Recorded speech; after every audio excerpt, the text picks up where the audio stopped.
हमारे द्विघात समीकरण का मानक रूप क्या होता है? मानक रूप होता है a एक्स स्क्वायर धन बी एक्स धन सी बराबर 0, जहां पर a जो है वो 0 के बराबर नहीं है। ठीक है, बाकी a, b और c क्या है? वास्तविक संख्या है। इतना तो हमें पता है। अब इसी को हम लोग पूर्ण वर्ग बनाने की कोशिश करते हैं। ठीक, तो क्या करेंगे? सबसे पहले हम लोग क्या करेंगे? a से डिवाइड कर देंगे। x को हम लोग को एक ही का वर्ग बनाना है, एक्स स्क्वायर ही रखना है, x का ही वर्ग बनाना है, धन b बटे a x धन c बटे a x हो गया। अब क्या है? अब आपको पता है कि इतना आप देख करके ही समझ जाते हो, इसका आधा कर देते हो तो क्या हो जाएगा ये बताइए? ये हो जाएगा x धन b बटे 2a। b बटे a का आधा क्या हो जाएगा? b बटे 2a। इसका आपने कर दिया वर्ग। अब इसमें क्या करोगे? आप घटा क्या दोगे? b बटे 2a का ही स्क्वायर घटा दोगे। यही तो तरीका था करने का। धन क्या किया आपने? c बटे a कर दिया, ये बराबर 0 आ गया। अच्छा, यहां से आपको हम लोग x का मान निकालते हैं, तो x का मान यहां से क्या निकलेगा? x धन b बटे 2a का होल स्क्वायर अभी भी हम लोगों ने रखा हुआ है, और इस पूरे को हम लोग दूसरी साइड ले जाते हैं, तो दूसरी साइड ले जाएंगे तो क्या हो जाएगा? b स्क्वायर बटे 4a स्क्वायर, और ये क्या हो जाएगा? ऋण c बटे a। ठीक, अब इसी को सही से लिख देते हैं, तो a से आप 4a स्क्वायर में अगर भाग दोगे, अगर इसका जो लासप आएगा वो क्या आएगा? 4a स्क्वायर आ गया, तो यहां तो b स्क्वायर ही रहेगा। यहां क्या हो जाएगा? a से भाग दिया तो बचा 4a, 4a से आप c में गुणा कर दोगे तो हो जाएगा 4ac। ये किसके बराबर हो गया? ये हो गया x धन b बटे 2a के स्क्वायर के बराबर। ठीक है, अब इसी को आगे बढ़ाइए। हमने क्या किया? सीधे सीधे वहां से x का मान निकाल सकते हैं, बिल्कुल निकाल सकते हैं, क्योंकि पूर्ण वर्ग है, तो x बटे 2a क्या हो जाएगा? ये बराबर हो जाएगा प्लस माइनस पूरे का वर्गमूल किसका? b स्क्वायर ऋण 4ac बटे 4a स्क्वायर। अब 4a स्क्वायर तो आपका वास्तव में 2a है, क्योंकि वर्गमूल के अंदर है, तो इसको आप वर्गमूल निकाल दोगे तो क्या हो जाएगा? 2a हो जाएगा। तो यहां से x जो है वो बराबर क्या हो जाएगा? माइनस b बटे 2a, ये वाला इधर चला गया, प्लस माइनस नीचे क्या है? यहां पर भी 2a आ गया, और ऊपर क्या बचा? Under root b square minus 4ac। अच्छा, तो x क्या क्या मान आ गया? x के मान आ गए आपके 2a, पूरा का पूरा, इधर भी 2a इधर भी 2a, तो क्या हो गया? हम लोगों ने सीधे 2a लिख लिया। ऊपर क्या बचा? ऋण b plus minus under root b square minus 4ac, ये आपका आ गया x का मान। और यही हम लोग बोला करते हैं श्रीधराचार्य नियम, और यही हमारा होता है डायरेक्टली रूट्स या मूल निकालने का फॉर्मूला। तो इस हिसाब से इस चैप्टर में एग्जामिनेशन पॉइंट ऑफ व्यू से सबसे ज्यादा इंपॉर्टेंट जो अभी तक का वीडियो है या वीडियो का कोई पार्ट, तो वो यही है कि हम लोगों ने जनरलाइज्ड इक्वेशन ली, एक मानक रूप में हम लोगों ने द्विघात समीकरण लिया, और उससे हम लोगों ने स्टैंडर्ड रूप में ही हमने उससे क्या निकाल दिया? मूल निकाल दिया। क्या निकल गया? मूल। ये एक मूल है कि दो मूल है? दो है, एक प्लस वाला एक माइनस वाला। ठीक, अब इसमें ये समझो यार कि अगर ये जो अंडर रूट के अंदर लिखा हुआ है, दिख रहा है क्या? नहीं दिख रहा है? क्या लिखा हुआ अंडर रूट के अंदर? अंडर रूट के अंदर आपका लिखा हुआ है b स्क्वायर माइनस 4ac। क्या लिखा हुआ है? b square minus 4ac। ठीक, अब इसी को थोड़ा सा समझ लो ठीक से।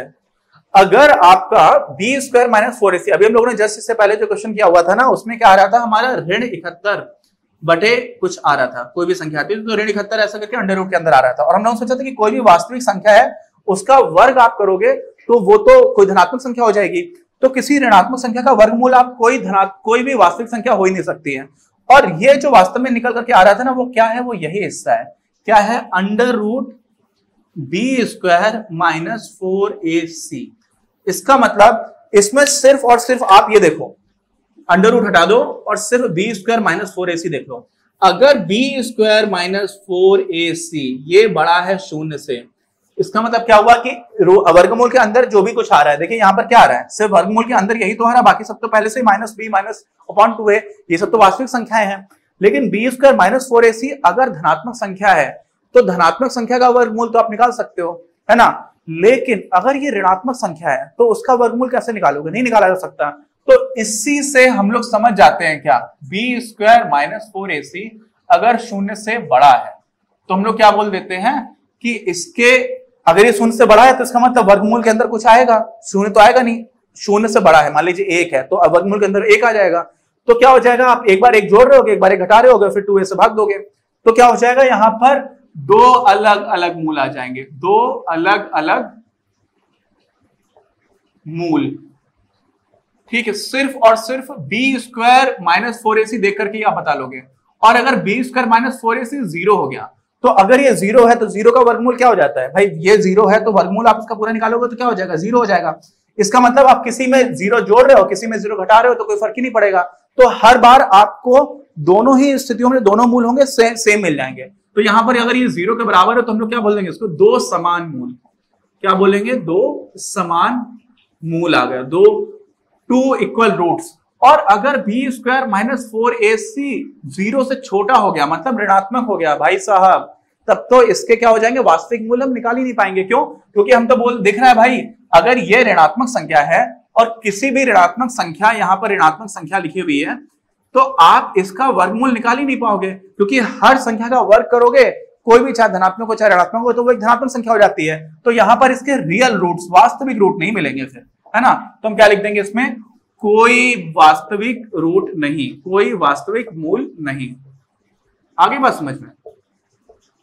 अच्छा, तो अब यहां से ये समझो कि यार सिर्फ और सिर्फ हमें b और 4ac ये सब तो हमें यहीं पर दे रखा है, स्टैंडर्ड फॉर्म में दिख जा रहा है, a यहां से दिख जा रहा है, b यहां से दिख जा रहा है, c यहां से दिख जा रहा है। तो b स्क्वायर माइनस 4ac तो हम लोग इसी इक्वेशन से देख के निकाल सकते हैं। और ये देखते ही, क्योंकि आपको किसी भी समीकरण में दे रखा है, तो यहां से देखते ही देखते आपको ये समझ में आ जाएगा कि b स्क्वायर माइनस 4ac क्या होगा।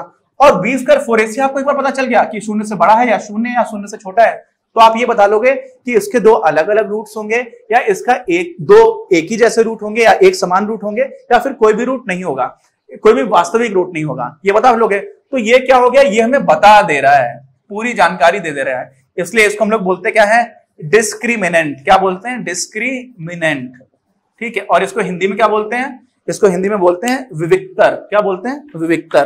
तो इस पर कभी कभी प्रश्न आ जाता है कि आप इसका विविक्तर निकालिए, तो बहुत आसान होता है, क्योंकि हमें बहुत कम कैलकुलेशन करनी होती है, लेकिन इसका महत्व तो समझिए। तो ये है आपका विविक्तर, ठीक। अब ये पूरे एग्जामिनेशन पॉइंट ऑफ व्यू से बहुत ज्यादा इंपॉर्टेंट है, तो इसको अच्छे से नोट भी कर लीजिएगा, नोट्स में भी आपको मिल जाएगा।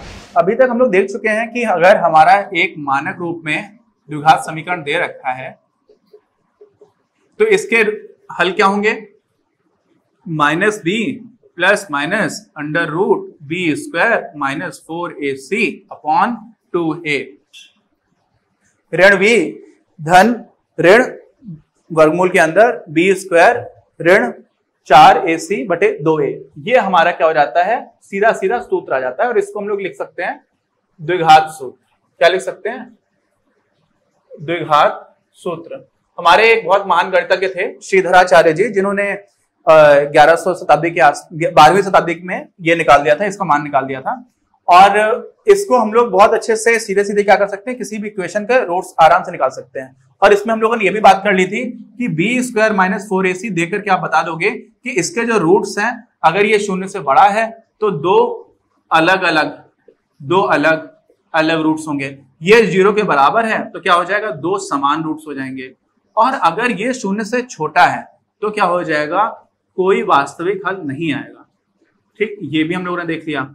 और इसी का नाम क्या होता है, इसी को हम लोग बोल देते हैं विविक्तर, ठीक है। तो ये बहुत इंपॉर्टेंट था, इसलिए मैंने इसको एक बार छोटा सा फिर से जल्दी से शॉर्ट में रिवाइज करा दिया। ये हो गया आपका विविक्तर। अब इस पर आधारित कुछ प्रश्नों को करते हैं।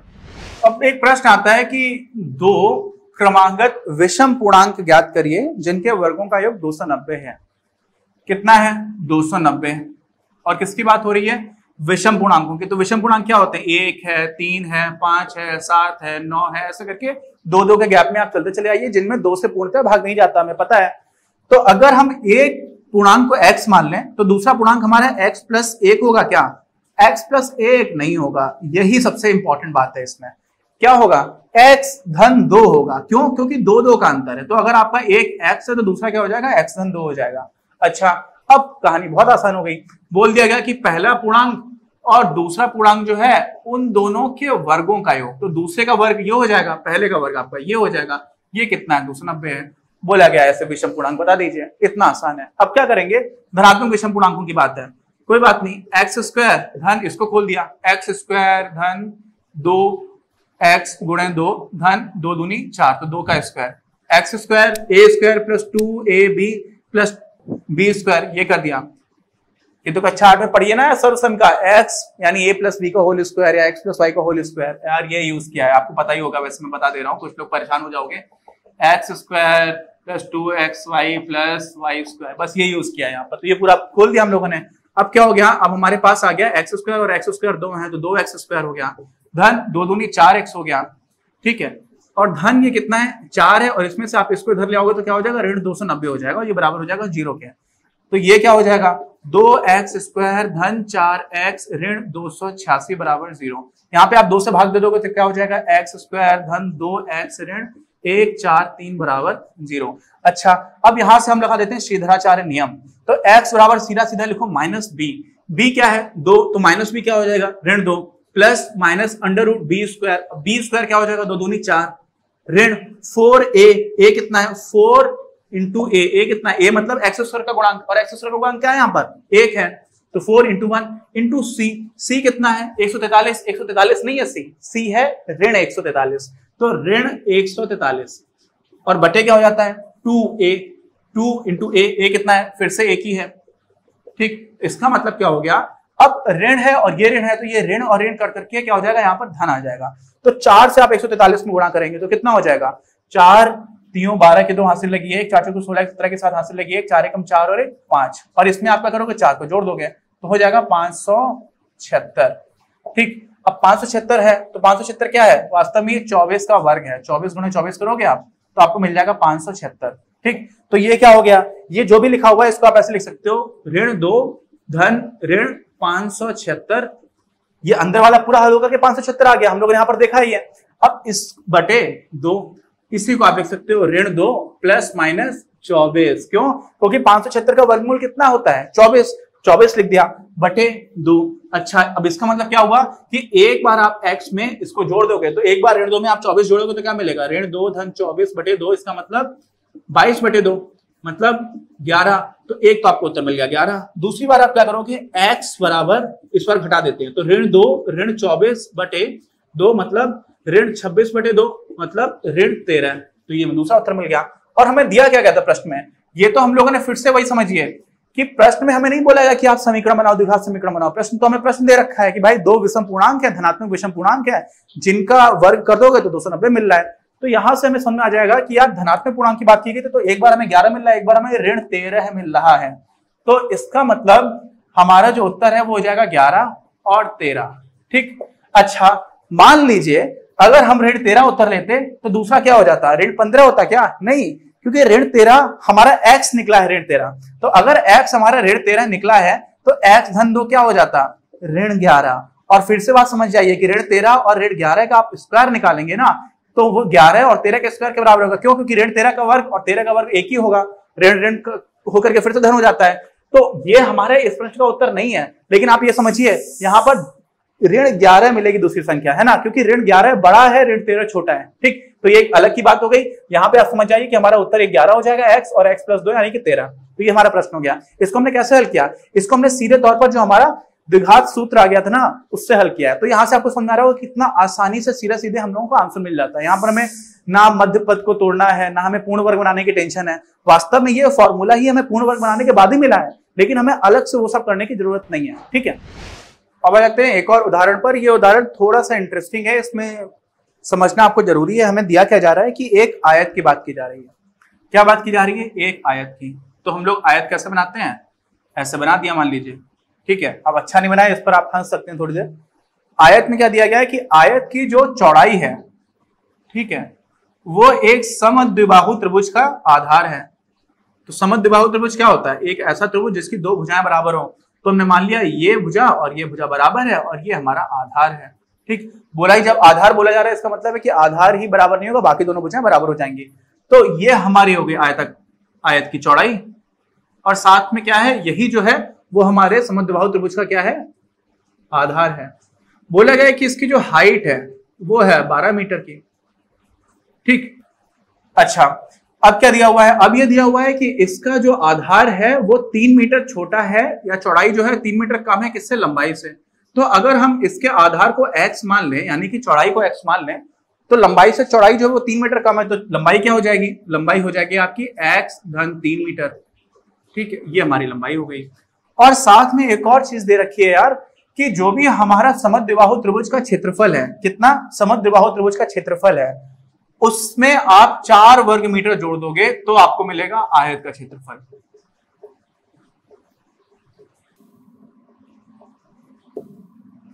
ठीक है, इतनी जानकारी हमें दे रखी है। अब हमसे पूछा गया है कि आप इस आयताकार पार्क की जो लंबाई है और जो चौड़ाई है वो बताइए। तो हमें x अगर मिल जाएगा तो हम क्या कर देंगे, बाकी सारी चीजें बता देंगे। अब समद्विबाहु त्रिभुज का क्षेत्रफल कितना होगा, पहले तो ये समझ लीजिए। तो ये जो त्रिभुज है इसमें ये 12 मीटर तो हाइट हो गई और आधार हो गया इसका x मीटर।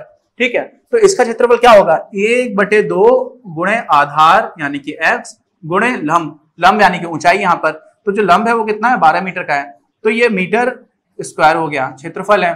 फिर क्या हुआ, इसमें आपने 4 मीटर स्क्वायर को जोड़ दिया, ये किसके बराबर हो गया, लंबाई और गुणे चौड़ाई। तो लंबाई कितना है, x धन 3 क्या मीटर गुणे x क्या मीटर, मीटर से मीटर, ये मीटर स्क्वायर हो जाएगा, तो मीटर स्क्वायर और मीटर स्क्वायर यहाँ का पूरा कट जाएगा। ठीक, यहां से मीटर स्क्वायर कॉमन लोगे, यहां से मीटर स्क्वायर कॉमन लोगे, मीटर की घात 2, सब कुछ कैंसिल हो गया। अब क्या बचा, अब यहां से 2 से आपने 12 भाग काट दिया, तो क्या हो गया 6x, 6x धन 4 बराबर है x स्क्वायर धन 3x के। अच्छा, इसी को थोड़ा व्यवस्थित करके लिख लेंगे, x स्क्वायर, इसको ये 6x को आप इधर ले गए तो क्या हो जाएगा, ऋण 3x हो जाएगा, 3x धन का है उसमें से 6x घटा दोगे तो क्या हो जाएगा, ऋण 3x, और ये वाला 4 भी इधर चला जाएगा तो क्या हो जाएगा, ऋण 4 बराबर 0। ये आपका द्विघात समीकरण बन गया। अब इससे हम लोग हल निकालने की कोशिश करेंगे। हम लोग द्विघात समीकरण सूत्र पढ़ चुके हैं, तो उसमें हमारा उत्तर क्या हो जाता है, x बराबर -b plus minus under root b square minus 4ac/2a। ठीक, अब इसमें क्या है, सीधे सीधे वैल्यूज उठा के रख देनी है। b कितना है, ऋण 3, तो माइनस b क्या हो जाएगा, धन 3। समझ रहे हो ना, b 3 नहीं है, ऋण 3 है, ध्यान से देखना, बस यहीं पे गलती मत करना। बाकी क्या हो गया, प्लस माइनस बी स्क्वायर, तो 3 का स्क्वायर क्या हो जाएगा, ऋण 3 का 9 हो जाएगा, चाहे धन हो चाहे ऋण हो, कोई फर्क ही नहीं पड़ता। अब ऋण 4ac, ऋण 4a कितना है, a तो एक ही है, और c कितना है, वो भी आपका ऋण 4 है, तो यहाँ पर ऋण ऋण का गुणा हो जाएगा तो फिर से जुड़ जाएगा। तो आप देखिए ये हो जाएगा 16 और ये 9, तो वास्तव में अंदर रूट के अंदर हो जाएगा 25, और 25 का वर्गमूल क्या होता है, 5 होता है, और नीचे क्या है 2a, कितना है 1, तो आपको क्या मिल गया, सॉरी ये है आपका 1, तो क्या मिल गया आपको मिल गया 3 धन ऋण अंडर रूट 25/2, और इसका मतलब क्या हो गया 3 धन ऋण 5/2। तो एक बार 5 जोड़ेंगे, एक बार 5 घटा देंगे, तो क्या हो जाएगा, 5 और 3 हो जाएगा 8/2, और दूसरी बार क्या हो जाएगा, 3 से 5 घटा देंगे, ऋण 2/2। इसका मतलब क्या हो जाएगा 4 या फिर ऋण 1। अब आप सोचो, थोड़े समझदार हो कि नहीं हो, समझदार हो तो आप सोचो कि यार x का मान ऋणात्मक तो हो नहीं सकता है, क्यों, x लंबाई है, मतलब कोई लेंथ है, चौड़ाई है ना पार की, तो वो ऋणात्मक तो होगी नहीं, 0 से कुछ बड़ी तो होगी, तो बड़ी होगी इसका मतलब धनात्मक हो जाएगी। तो x आपका निकल करके आ गया 4, तो x अगर हो गया 4 तो आपका x धन 3 क्या हो जाएगा, ये हो जाएगा 7। ठीक है, यही आपका उत्तर हो गया। तो ये हो गया 4 मीटर और ये हो गया 7 मीटर। द्विघात सूत्र का प्रयोग करके ही कुछ और उदाहरण हम लोग देखते हैं, और उसके बाद हम लोग अपनी एक्सरसाइज पर जाएंगे। ठीक है, तो मिलते हैं हम लोग अपने अगले वीडियो में।